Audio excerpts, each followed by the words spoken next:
অনেক দিন পর তোমাদের সাথে একটা কম্বো রেসিপি শেয়ার করবো। আজ সেটা হলো মিক্সড ফ্রাইড রাইস সাথে চিলি চিকেন, একদম পুরো রেস্টুরেন্ট স্টাইলে। তো চলো ভিডিওটা শুরু করা যাক।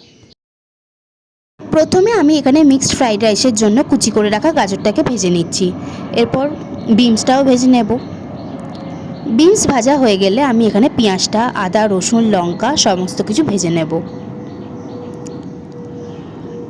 নাড়াচাড়া করতে করতে পেঁয়াজটা লাল হয়ে গেলে তুলে নেব। এরপর সলিড মাংসকে কুচি করে রেখে ফ্রাইড রাইসের জন্য চিকেনগুলোকে ভেজে নেব।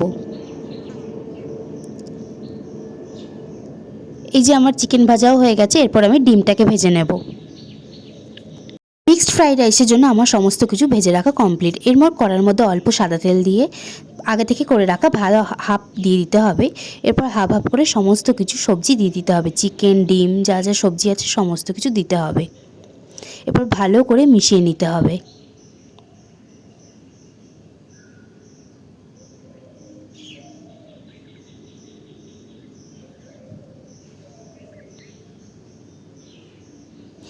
আমি আগে থেকে আর একটা পার্ট করে রেখেছিলাম, ওটাও এর সাথে একবারে মিশিয়ে দিলাম। এরপর ওপর থেকে অল্প গোলমরিচ, চিনি আর লঙ্কা দিয়ে দিতে হবে। ব্যাস তাহলেই রেডি। এরপর আমার চিলি চিকেনটা করব। চিলি চিকেন করার জন্য প্রথমে মাংসগুলোকে ম্যারিনেশন করে ভেজে নিতে হবে। এরপর কড়ার মধ্যে পেঁয়াজ আর লঙ্কা ভেজে নিয়ে এর মধ্যে সসের একটা পেস্ট দিতে হবে। ব্যাস তারপর পরিমাণ মতো জল দিয়ে ফুটতে দিতে হবে। দেন ফুটে গেলে এর মধ্যে চিকেনগুলো দিয়ে দেব।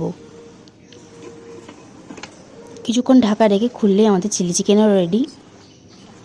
আর চিলি চিকেনের কালারটা এসেছে তো দারুণ লাগছে। আর এই হচ্ছে কম্বোটা, মিক্সড ফ্রাইড রাইস সাথে চিলি চিকেন। এই কম্বোটা কার কার প্রিয় অবশ্যই আমাকে বলো। দেখা হবে নেক্সট কোনো ভিডিওতে। বাই।